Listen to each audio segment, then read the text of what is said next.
This is why you have to disassemble everything to get in there. So we're using the air gun here, and we're got the pickle fork, and we're breaking that lower ball joint, and it takes some doing.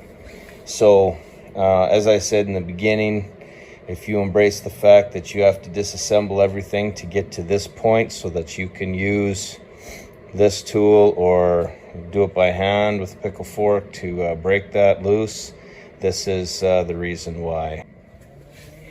Here's an example of them tabs I was talking about earlier. So you'll just get yourself a chisel and you'll hammer them tabs in on both sides. And you could also go all the way around the perimeter of this thing and hammer that lip in as well. And then once you get your C-clamp on there, to press it down to get it out. You can see here with the driver's side that we've got the same condition. It moves up and down, and it's pretty loose inside there.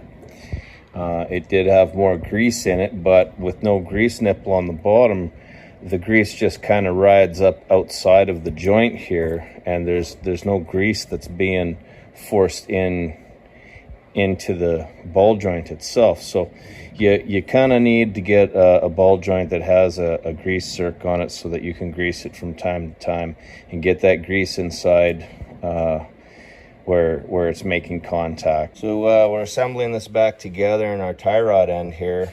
When I go put this nut on, it turns the whole thing inside there. So I'm choosing to replace that, because if you can't even spin that nut on, then it's going to give you trouble, and it's obviously wore.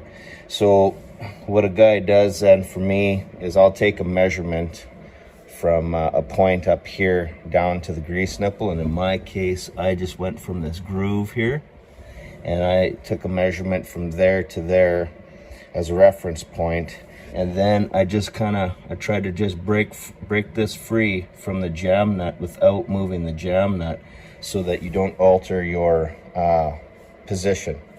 And I'm just gonna replace those while we're at it too. I don't know how the same supplier can give us a lower ball joint with the grease nipple on it, and then when I go get the tie rod end, it doesn't have a grease nipple. So this is the same supplier, manufacturer that supplied both components. And this one here doesn't have a castle nut, doesn't have a hole for a locking pin in it. So this is going to be a problem in the future. The only way you're going to get that off, if this starts spinning like we had with our old one, is you have to hold it on here and hopefully get that off. Secondly, it doesn't have a grease nipple, which puts us back into the same problem we started with not being able to grease our components. And if I'm squeezing this and I'm not feeling any grease in there, or if there is, very little. So I'm going to put a grease nipple in there, and what I need to do is I need to find center on the top of the cap here. So what I did was I just got my vernier caliper here. I measured from end to end, took half of that measurement, and then I just made a series of lines all the way around to make sure that I would find my center spot.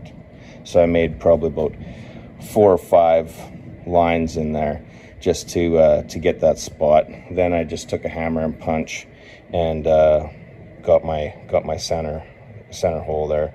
And that's also what I'm going to be using for my measurement, my reference measurement that I used earlier.